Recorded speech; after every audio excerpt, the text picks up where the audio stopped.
We are now going to do Rashbi 2.0. That means part 2. We started yesterday the story of Rabbi Shimon bar Yochai.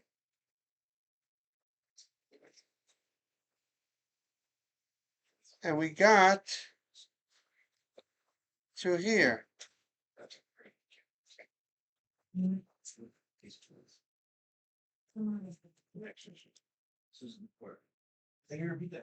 So we ended off yesterday that they had to go back to the cave for a year because the first time they came out, they were so holy that they weren't able to tolerate people just, being busy with mundane activities. They reached a very high level that they couldn't, and their holiness couldn't handle it, and they were like singeing everyone.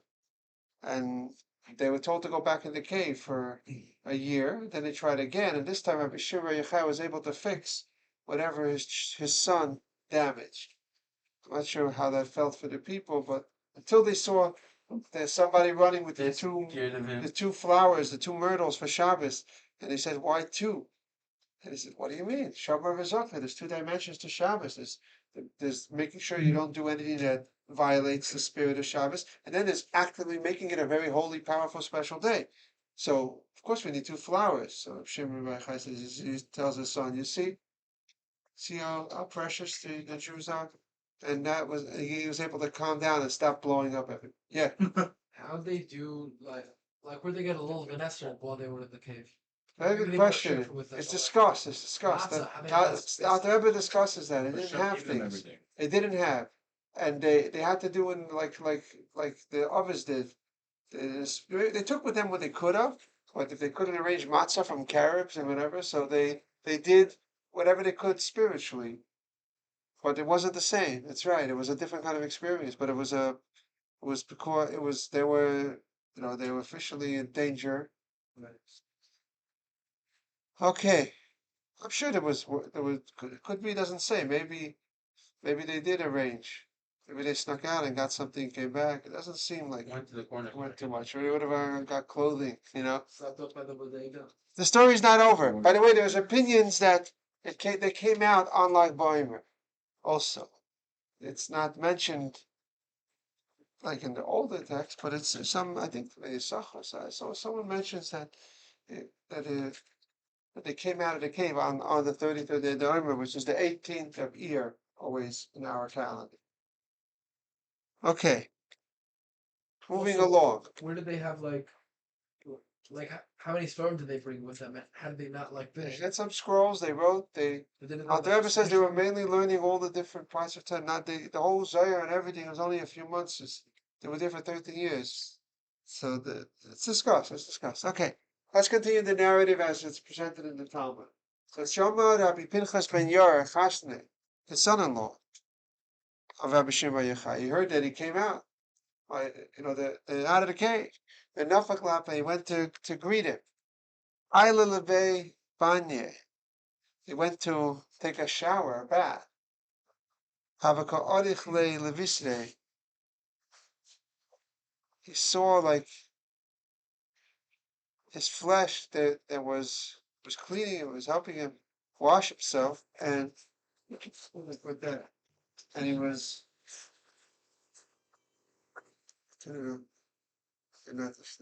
Okay, so he saw that cracks because they were lying in sand the whole time. Hazi de have a pili bekufe, he had like cracks in his skin. Have a kabachi, he cried. His son-in-law started to cry, seeing him in such a condition, like he was in, a terrible place of hiding for so long. And his tears were falling on his wounds, and he made him scream out more from the pain. Now is the first time they're washing themselves up. Pretty dramatic. Amaloi. So his son-in-law says, Rabbi Pinchas ben Yair tells Rabbi Shimon, oh, woe's to me that I'm seeing you in such a painful condition. So Amaloi, Shimon bar Yochai's response, Ashrecha, how lucky you are. how great it is that you see me like this.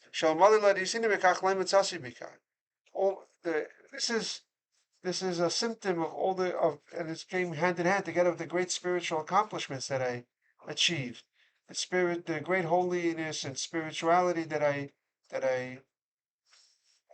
progressed and grew and so on in my relationship with Hashem and my experience of reality and the real, the reality of Hashem and so on. It was a whole experience. The way the Gemara brings it out to show how much he changed and became greater is the Mikodak. You have a Makshi Rabbi Shimon ben Yochai Kushya.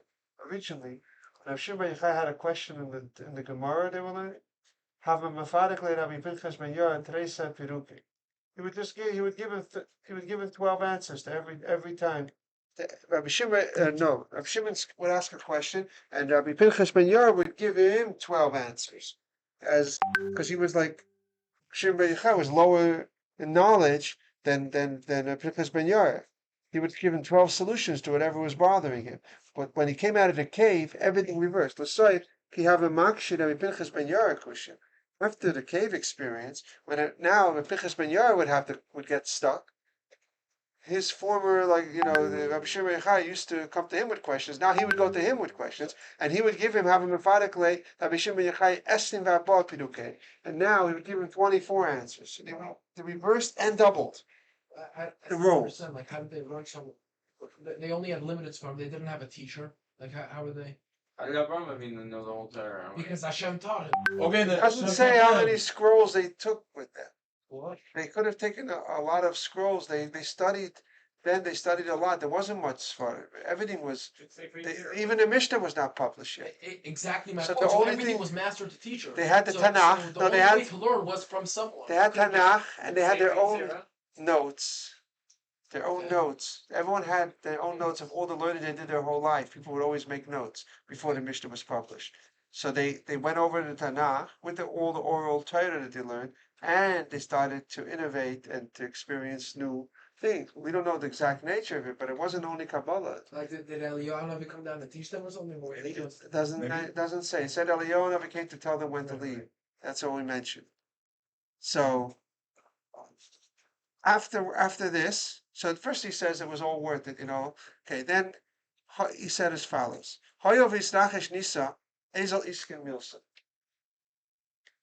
He said, now that since a miracle happened for me, so I got to do something in response. I put that here. He says he learned it from Jacob, from Yaakov Avinu.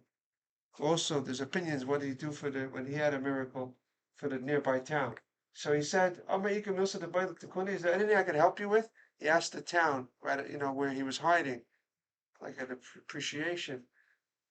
They said, the East Bay Suffolk Tuma. Basically, he asked them any situations where they could use his help in.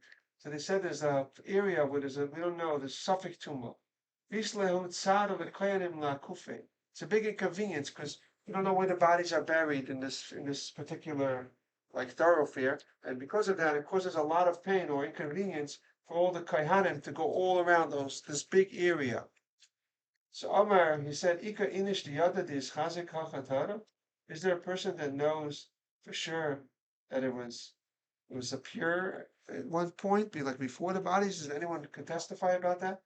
Before the people were killed there? Amolei Ahusava, an elderly person told him, Kan Kitzitz ben Zakkai, Turmasi Truma. I remember seeing Ben Zakkai, Yochanan ben Zakkai, who was the leader of the Jewish people during the destruction of the Beis Hamikdash, right? And after. So he remembers that he was doing truma. Turmeric is a kind of vegetable that I don't know what it is, but he was cutting it in. So I checked it up on Google, but I still don't recognize even the English or the pictures didn't help me. Lupines or something like that. What? Lupines. I think. I don't know what lupines are. Huh? Maybe why.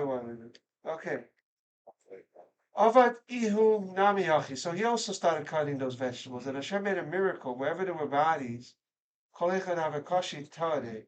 Kolechad avarafi tzaine. He marked off wherever the ground became soft. Wherever the ground was hard, he declared it pure. Basically, he cut some vegetables and the bodies stirred, and the places where the earth moved was like became softer or something. He was able to detect it, and he said these are where the bodies are, and they marked off only the graves, and now the Kohanim could go because they just put little fences at the few places where there were actually bodies. Okay. Amar Saba. There was another elderly person there. Saba? An elderly person, yeah. Tir ben Yochai Besakfaris. He said that Shimon Yochai is purifying a burial place, like he's letting people go in a place with stomach. Like he mocked it, or he was I guess he was jealous that he didn't have those kind of powers. But he started to criticize what he did. Amar Loi, so Rav Shimon Bar Yochai, when he heard about this, he said, even if you wouldn't have been with us, and even if you were, but you wouldn't have at least been counted amongst us. He's talking about as a Torah scholar. If not for the fact that you're a Torah scholar, it's a really problematic that you started to mock, because it's a big chil Hashem now. Then it would be okay. You could criticize, but you did it publicly instead of coming to me privately. So now it makes a chil Hashem that scholars are fighting, and that turns off people from receipt. From what happens when the Bezdin doesn't get along. All the people in the community, it's terrible. Has a terrible effect on them and the children and the chinuch, and it's very problematic what he did. So he felt that this person deserved. I guess it was also the one who criticized him must have been liable for the Gemara talks very severely about the disparaging Torah scholars. Not that again, we have to realize that Shimon Yochai was someone who had no ego at this point for sure. But you look what he said. You're one of us. They're going to say, even like prostitutes, they braid each other, they stick up for each other, they help each other, and rabbis are going to be fighting publicly. What? Who's criticizing? This elderly rabbi who didn't like how he purified the field. So he gave him some kind of look of judgment. And the person passed away. We're going to get to this part yet. Wait, this is coming up. Nafak l'shukka, he went to the marketplace. Chazia lehuda ben Gainim, he saw that the original snitcher on the whole story. Omar, and he was shocked. The guy who snitched on them, who got him in trouble for 13 years, he had to hide in a cave. That guy, the guy, the first guy. Yeah, repeated. No, not this one. No, he saw the original snitcher from the whole story. The one who told on him. He's criticizing Rome. Yeah, exactly. So Omar, he saw him in the marketplace. He exclaimed, you can imagine, "Adayin yesh lazev ha'olam? This one is still in existence?" Nasa be'enav, he gave him the look. V'asu gal shalat samas. He turned into a pile of bones. Wow. That's it. Actually, it's the Rebbe's father has a whole thing. I was trying to find it. I couldn't find it. I once saw a whole thing about Gal and Lag Ba'omer, and there's a few stories about Ligleg is mockery and scoffing. Lig is twice Gal, and he had a whole Kabbalistic Gematria thing about the words, but beyond the scope of this class. Okay, Rabbi Akiva told him, this is more about Rabbi Shimon Bar Yochai's greatness. He said, it's enough, Shani Ubayre, Makirin Kaichacha. Don't expect people, most people are not going to get your true greatness. This is in Yerushalmi. That means it's enough that me and your creator, Rabbi Akiva was his teacher, will appreciate your greatness. Another famous teaching of his? I thought you said he had no ego, so why would he care if people... He didn't, but Rabbi Shimon Bar Yochai, whatever reason Rabbi Akiva told him, was trying to tell him, maybe again, because he could have been, you should understand when people, he's like, it's pure Torah, why they should, maybe this incident shouldn't happen. It's nothing to do with the previous incident. This is in Yerushalmi, it's not recorded next to it. But at some point, maybe Rabbi Akiva told it to them even earlier. But either way, he didn't need to hear it for that reason, just so he should, maybe to help him understand others. Yochai, he also used to say, he could exempt the whole world from judgment. Remember this? We had it in the Purim Gemara. Oh yeah. He could say that everybody, he had the power to be a lawyer for the Jewish people. Like he could have said, he said he could exempt everybody from judgment, because he could take responsibility, or he could take, like, he could say, my merit would, like, deflect anyone from getting anything. But the way he would do it is he would say, people don't really realize what they're doing when they do anything wrong. They just don't get it. It's always a case of they don't realize. Okay, it's a famous teaching of his. He authored the Mechilta. Stam Sifri Rab Shimon Alima de Rabbi Akiva. This is the Mechilta of Shimon Yochai. See, it says all the Sifri is Rabbi Shimon in the following the opinion of Rabbi Akiva. That's what it says in Sanhedrin. Men Shalach al Sefer Shmois. That's called Mechilta de Rashbi. That's over here. So there's also Rashi or total title. yeah. There's Mechilta of Rabbi Shmuel. There's Mechilta of Rabbi Shbi. So you could buy both. But they're both. Fly both and don't understand the same. No, it's not hard in fact. It's similar to Gemara, but more Hebrew. Oh, A nice. lot of it. Okay. Wait, select. Who can figure out these? What's this? This is from I think these are from the song, from the Yochai song. Who knows what it stands for? What's going on there? Why are these verses chosen? So this stands for, this is the word Shimon.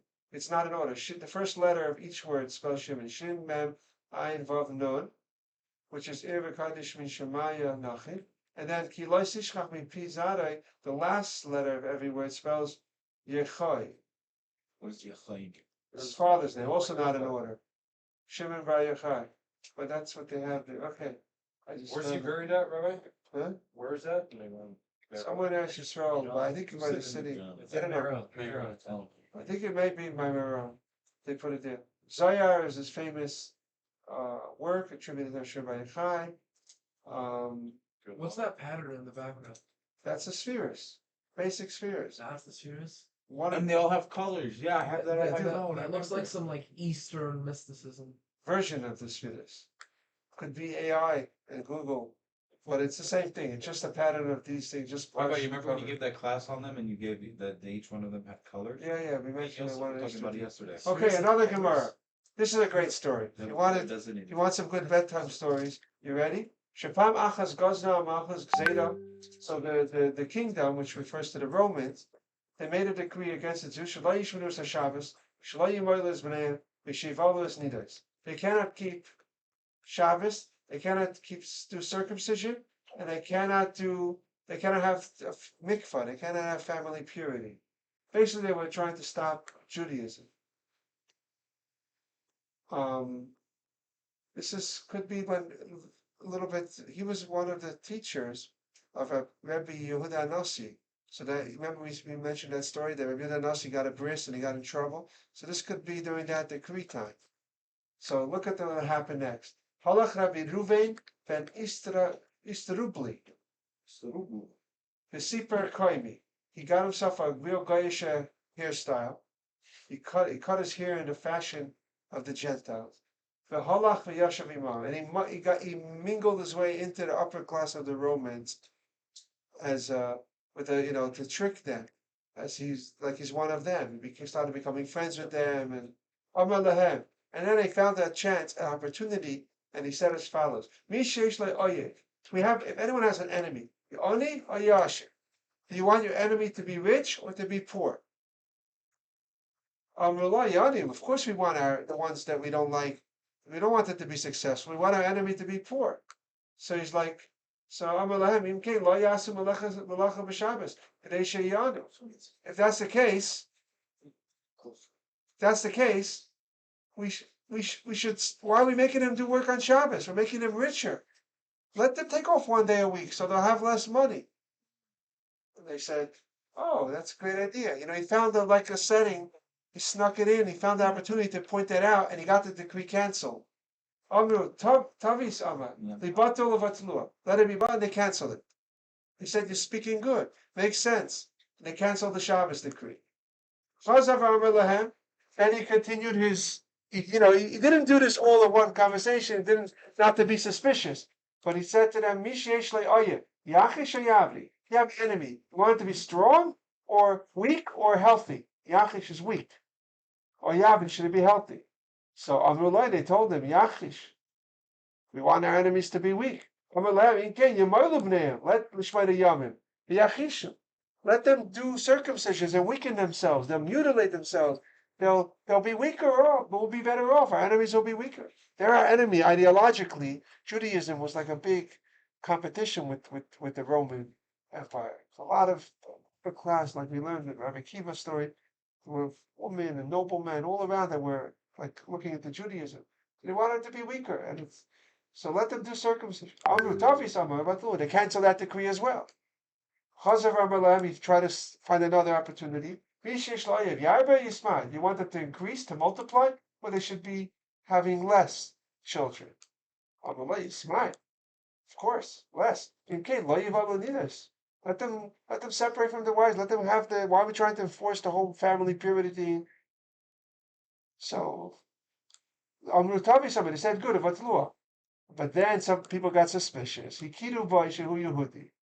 They recognized that he was dressing up like one of them, and then but after they put it all together, he probably did it smartly, at different times, but they caught on. They said they realized he was Jewish and seen him, and they put all the decrees back. Oh. So now, Nice try.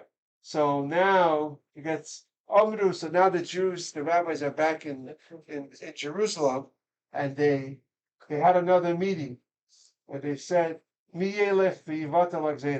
it's going to be really hard because they caught on. We did it once, and then they caught on, so they're going to be really on guard. How are we going to get these decrees canceled? That's not sustainable. We need, we need to keep our Torah.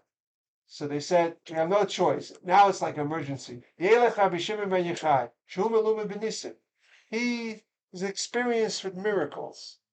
That's one way to put it, right?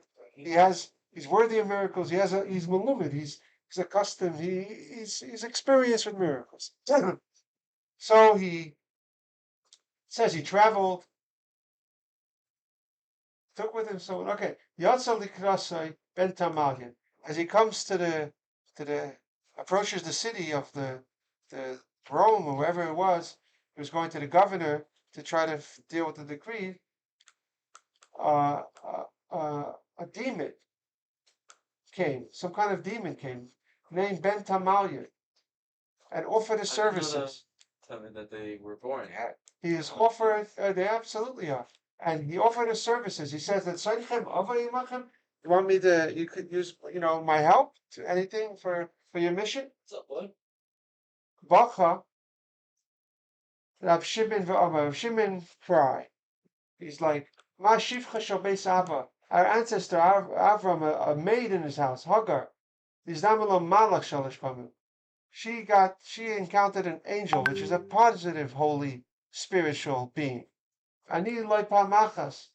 And I'm getting not even one angel, but rather some demonic entity, which is a low-class spiritual being, is coming to help me. But Yavad Eshmi we'll take whatever we could get. We'll use whatever we could get. So they made a plan.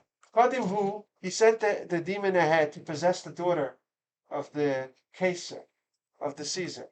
All Bavarte, the demon went up, entered into the daughter of the princess of the Roman Emperor at the time.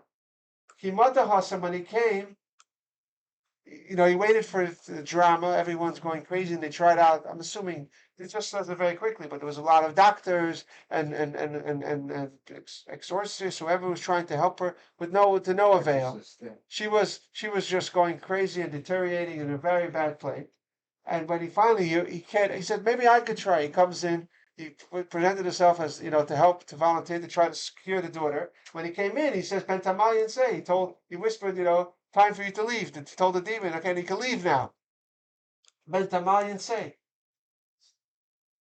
Given the cutaway, nothing was. When Rab Shimon came and said, okay, he called him, so he departed. He left. Amar Lahain. So now the Roman emperor was so happy with this rabbi who cured his daughter. He said, you could ask for anything.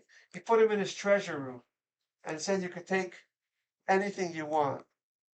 He took him into the storage, the treasure room. Lishko called the boy to take what he wanted. They actually was so grateful for curing his daughter. Ashkachahu igra. So he found that decree, the letter Shaklu v'kru. That's what he chose to take. He took the letter that had all the 3 decrees against the Jewish people. That's what he chose, and he tore it up. Wow. This is why Rabbi Elazar ben Rabbi Yossi said, "Anida isi be'ir roim b'v'hava aleh kama tipedamin." Rabbi Elazar ben Rabbi Yossi was with Rabbi Shimon ben Yochai, and he said, "I saw the pareiches in the city of Rome." That happened in this story because when he went into the treasury, they saw vessels that were taken.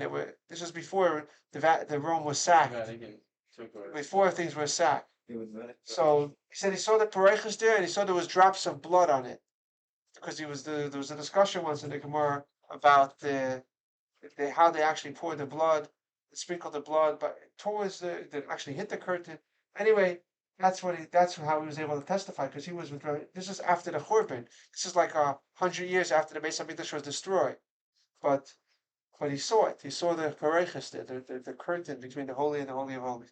Okay, next story When you is say even demon, better. Are Yeah. we talking about a shade or like Yeah. the chruf? No, Leah. And the The band demon? Yeah, some kind of shade. shade. Yeah. I thought shadim are like against the Well, like Shlomo was fighting. No, another discussion, but some of them were for Shlomo used them also. It's quite a few stories. Yeah, Shlomo used demons to help build the business. They're interesting. They're interesting Yeah, creatures, but not I thought he was can't fighting- beyond he the was scope fighting of with this Ashmedai class. and his legion. Yeah, they helped him build the One business. specific one. Yeah, because he forced them to. He Okay. beat Ashmedai. Exactly. Yeah, that wasn't by We're choice. recording now, so let's keep that. It's a good topic for another class. Let's continue. Rav Shimon bar Yochai. All right. Listen to this story. This is even better. Ezra, you ready? Yeah. This is a good trick. Check you up, Rabbi. Try this at home, okay? Ma'aseh b'talmid echad shel Rav Shimon ben Yochai. There's a story with one of the students of Rav Shimon ben Yochai. She yatsa chutza la'aretz. She left the Yisrael. Ba Asher returned. He left yeshiva. He came back very wealthy. Yep. V'hayu hatalmidim ro'inai sayim mekanim place. And Rav Shimon noticed that some of the students were looking at this disciple when he came back, and there was a tinge of jealousy in their eye. They were looking at his fancy clothes, and his fancy car that he rolled up, and his Rolex, You think and it's his okay? fancy gadgets, and he detected that there was some jealousy beyond what was which was acceptable for the students of his yeshiva, meaning in Rav Shimon bar Yochai yeshiva was probably very subtle, but he noticed something. And he saw that some of them were thinking, Yitzhahara was starting to tell them, maybe you should also leave yeshiva and go and make try to find wealth. So V'yada Rav Shimon, he knew that they were thinking this. So he took them to a valley. He said, field trip. I wish I could do this. We're going on a field trip. Took them to a valley, Achashel Page Modoin, in that area. V'nispalel, and he prayed, V'omar, Bika, valley, Molid Hindizo. Fill up with gold. And Rabbi, come on, do this for us, please. I know, I was thinking. Yeah, Rabbi, is this it? Stop for a sec. Sorry, what happened? So he prayed for the valley to get filled with gold coins. It's like, everyone just get over it. Take whatever you want. And that's it. Stop thinking about money. He's feeling moishkas in this with man. Start to like appear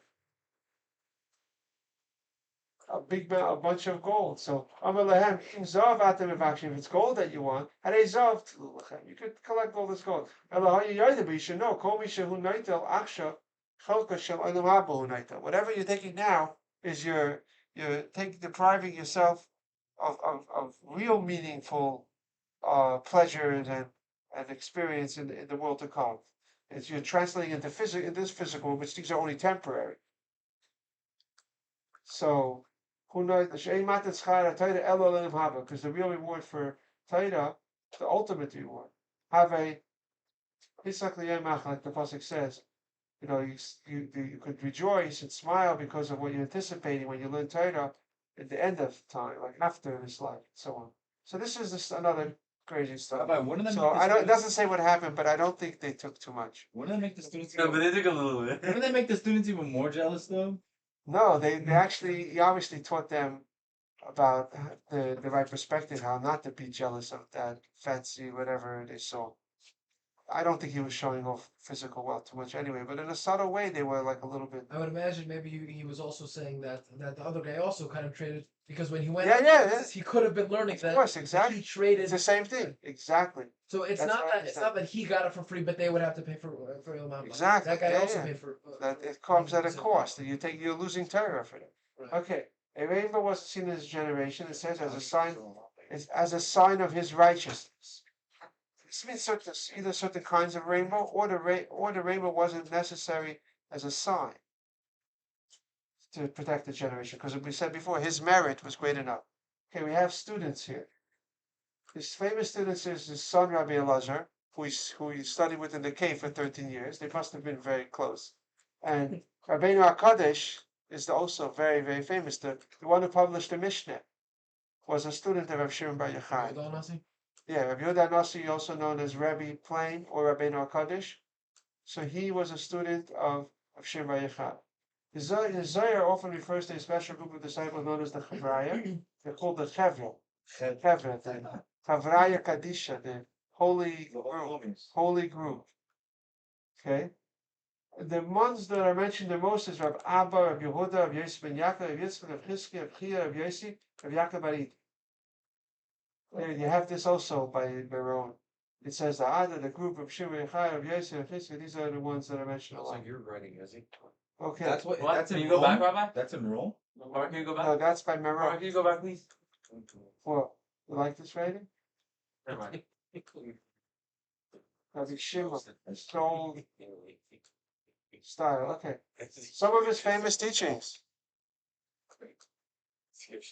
This comes from him. Rashi did the same thing. I mean, he taught it. There's other rabbis used it. Better for a person to be put in a fiery furnace than to embarrass his neighbor publicly. Be careful how you talk to people, especially in public. You don't want to. It's better to go into a fire. You know where he learned it from. Tamar and Yehuda. Tamar. There are 3 crowns. This is Pirkei Avos: Torah, Kahuna, and kingship, which is 3rd, by the way. But the crown of a good name excels them all. Is this said in Pirkei? Yes. Yes. It's said in his name. Yeah. Says Rab Shimon. Plain Rab Shimon is Rab Shimon Bar Yochai. Forgot the crown of guilt. That's not even on here. Maybe kingship. It's higher than All of The it. crown, the Holy One bless you here with 3 gifts: Israel, Torah, the land of it, and the world to come. Causing a man to sin is worse than killing him, because it's spiritual. Okay. What's with the fires? Kill him instead. What? Next time you think someone might do an Iberia because of you, just kill him before it can happen. Exactly. I was looking at in Parshas Hazinu. There's a crazy description in the Zohar, Parshas Hazinu, where it describes his passing. It's the end of the Torah. It's pretty crazy. It's long. It's very cryptic. A lot of people were dying there, like casually. In Kalais Nefesh, it was not even like it was all the end of their lives anyway. So they all like were going up with Rab Shimon. It's pretty graphic. It's very, very interesting. Here's a little part I found translated. Where's this from? This is it says here actually about it. Idra, which is the Zohar Parshat Hazinu. It's like that's the place where it describes the Zohar, the passing of Shimon. This is what they say is one of the reasons for the fire. It keeps mentioning it was a great light and great fire. It keeps saying that again and again. I saw that multiple times, and there was a lot of dialogue, a lot of teaching, and then. Okay, let's see what I found this part. Stand. Rabbi Ava recalls I was writing in the middle of quoting a verse. Shimon stopped at the word Chai. I waited, wanting to continue, but did not raise my head to see why Shimon had stopped. I was unable to look at the great light that was shining around it. Suddenly I heard a voice call out a verse with the word Chai. Then another voice called out. I fell to the ground and wept. When the fire and the light departed, I saw that the great light of Shimon had passed away. He was lying on his right side, his face was one. He said to celebrate that day. Because it's connected to Primus Torah. It's a lot of discussion, but we called it Ilula. Like it was it's pretty ironic actually. He was so willing, Rabbi. Yeah. He's so left in Kalesa Nefesh. He was just like getting so excited and close Can you put this in the group chat? to Hashem that his soul just left. It's like, He did. but he did it in his time. He didn't do it early, so it's totally holy. It was when his life was supposed to end anyway, so he went up this way. Like Rabbi Akiva is his teacher, we learned about also. Last week we talked about it. That he didn't die from the torture. Even then, he was dying. He was dying because he finally didn't have to hold back when he said Shema Yisrael Hashem Elokeinu Hashem Echad. Didn't have to control himself and stay in the body. He was actually able to let the soul, what he wanted to do every day, to actually let it just connect to Hashem and leave this world. So that's the Shimon had a similar thing. It's also called the Matan Torah Shel Pnimius HaTorah. That's what the fire is. There's a parade in the background. Over here is our float. You can see very light. Really, because I didn't think of ours was me yet. What? Oh, ours wasn't there yet, right? Something like that. Like Yosef said, we should fly to New York and bring one here. It might be easier. Okay, let's do halacha Yeah. till. Rabbi, we need a float. Yes, that's also. As soon as I got a credit card from Rabbi Sturfer, so we're gonna go tonight to buy him supplies.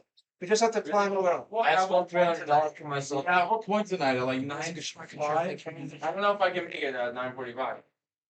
We should go now to go buy. So what time are you thinking we're going? We should go bring it home. When is Home Depot for? Probably 8:00. 8, 9, 10 o'clock maybe. Yeah. Oh, I like it. Figure this out. This is not a 17:38. joke. Let me see. What was it hot? I didn't put here, but Shimon Bar Yochai is reliable. I have to add that. You know, you're still recording. Shimon Bar Yochai is Big reliable. clothes. Whoever is posting these things online, you hear it, Moshe Yitzhak? I over record a lot, so you have to. It needs editing. Yeah, no problem. I only want. Still record.